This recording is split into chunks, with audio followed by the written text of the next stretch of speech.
Des images devenues tristement banales en Afghanistan. Le 1er octobre dernier, à Khost, dans l'est du pays, un homme se fait exploser devant le quartier général de la police. Bilan, 20 morts, dont 3 soldats américains. Mais ce jour-là, l'identité du kamikaze rend l'attentat encore plus dur à accepter pour les soldats de la coalition. L'homme était un policier afghan formé par les forces occidentales, un taliban infiltré. Ces derniers mois, ces attaques de l'intérieur se multiplient et inquiètent.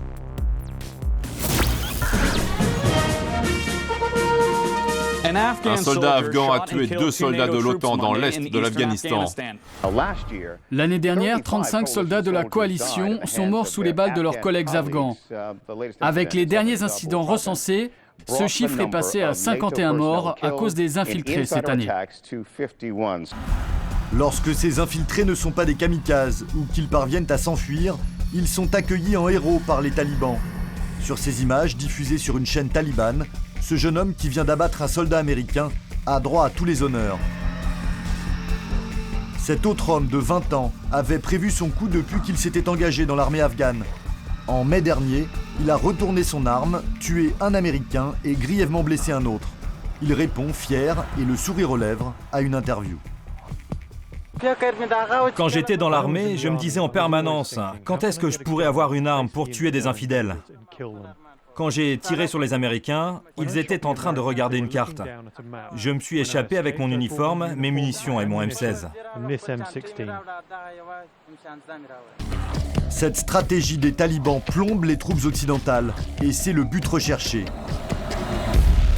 Nous pouvons joindre par téléphone l'un des porte-paroles des talibans, qui nous confirme que l'infiltration est l'arme fatale des insurgés. Les infiltrés ne sont pas nombreux, mais pour nous c'est très facile d'intégrer nos hommes dans la police et l'armée. Et chacun reçoit des consignes claires. Leur but militaire est de tuer un maximum de soldats étrangers ou de hauts gradés de l'armée afghane. Mais il y a aussi un but politique, c'est de créer un climat de méfiance entre les soldats occidentaux et leurs alliés afghans. Ainsi nous faisons d'une pierre deux coups. Le message est clair, désormais chaque soldat afghan est une menace potentielle pour les militaires occidentaux. Base militaire du Wardak, au sud de Kaboul. C'est ici que sont basés une quarantaine de gendarmes français. Leur mission, former les unités de police militaire afghane. Mais les élèves n'ont droit qu'à des fusils en plastique orange, trop dangereux de leur fournir de vraies armes. Et les Français ont de nouvelles consignes, toujours porter un pistolet chargé et ne jamais se déplacer seul dans la base. À chaque fois qu'un gendarme formateur se déplace à l'intérieur de l'école, il est accompagné par ce qu'on appelle un ange gardien, c'est-à-dire un autre gendarme qui lui est spécialement dédié à la protection comme ceux qui nous entourent. Les Français ont également exigé des gradés afghans qu'ils fassent le ménage dans leur rang. Le colonel Jalaloudine est le directeur du centre. Il multiplie les gestes de bonne volonté à l'égard de ses collègues occidentaux. Enchanté. Couteau, pistolet, drogue, voilà tout ce que nous avons confisqué. On prend aussi les téléphones portables pour qu'ils ne puissent pas communiquer avec l'extérieur. Les attaques sont souvent causées par la propagande anti-occidentale des talibans. Mais il y a aussi souvent d'autres raisons qui peuvent s'ajouter. Les promesses de récompense, l'addiction aux drogues ou les problèmes mentaux. Si le risque d'infiltration est si fort, c'est que le recrutement des soldats afghans a été massif ces dernières années. Pour compenser le prochain départ de la coalition, 250 000 hommes ont été engagés en urgence. Aujourd'hui, les autorités sont priées d'être plus prudentes. Dans ce centre de recrutement, les empreintes digitales de chacun des candidats sont relevées et comparées au fichier des criminels. Cet homme, par exemple, a été accusé de meurtre. Il doit présenter la lettre du tribunal qui l'innocente. Cette machine nous aide beaucoup, surtout pour repérer ceux qui ont déserté leurs unités et qui tentent de revenir. Il faut qu'ils aient de bonnes explications, sinon on les arrête. Deuxième étape pour les nouvelles recrues, faire preuve de bonne volonté. Les hommes sont interrogés en groupe par un officier. Est-ce qu'on vous a forcé à vous engager? Votre famille est d'accord? Elle sait que c'est pour entrer dans l'armée? Puis, cours collectif de bonne conduite vis-à-vis des Occidentaux. Un manuel, publié par le ministère de la Défense et distribué à toutes les nouvelles recrues. Quand un étranger prend des photos d'une famille afghane ou d'une femme, vous avez le droit de l'en empêcher, mais en lui expliquant qu'il ne peut pas faire ça. Il ne connaît pas notre culture, il ne sait pas que c'est totalement interdit.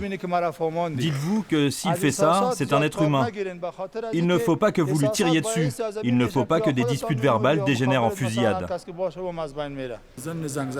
On leur donne des exemples concrets pour qu'ils comprennent comment résoudre les conflits, comme celui d'un soldat étranger qui jette par terre un Coran pendant une fouille. Les Afghans ne doivent pas le tuer, ils doivent appeler leur commandant.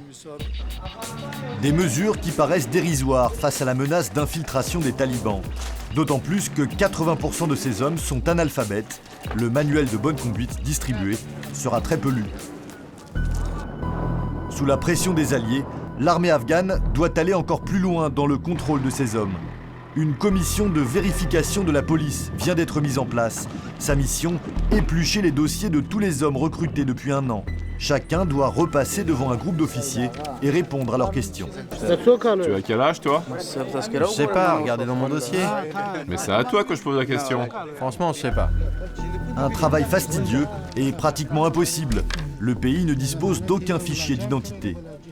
Un système de parrainage a donc été mis en place. Chaque recrue doit fournir les noms et les photos de 2 anciens de son village qui se porteront garants. À eux aussi d'être vigilants. Aujourd'hui, la commission de vérification a invité plusieurs chefs de village. Objectif, les responsabiliser pour l'avenir, même s'ils ont du mal à accepter la critique. Vous savez que nous avons eu des incidents et nous devons faire de la prévention. Un conseil des anciens nous a recommandé un soldat qui avait des problèmes mentaux. Il a tué 2 Américains. Il faut que vous soyez plus vigilants. Je vous rappelle que vous vous portez garant pour eux. Si un soldat est dans l'armée pendant 5 ans et qu'il tue d'un coup des Américains, on va dire que c'est de notre faute? On ne vous demande pas de payer une amende pour lui, mais juste de le retrouver, de nous aider à le ramener s'il s'est enfui. On a déjà recommandé plus de 200 hommes. C'est normal qu'il y ait quelques pommes pourries dans le panier et que des incidents se produisent. Ce n'est pas de notre faute. Difficile de changer les mentalités. La lutte contre les infiltrés paraît presque vaine. Résultat, les opérations conjointes entre soldats afghans et membres de la coalition ont été réduites au strict minimum en attendant le retrait des forces occidentales. Les Français quitteront le pays à la fin de l'année. Les Anglais et les Américains étudient la possibilité d'un départ au plus vite.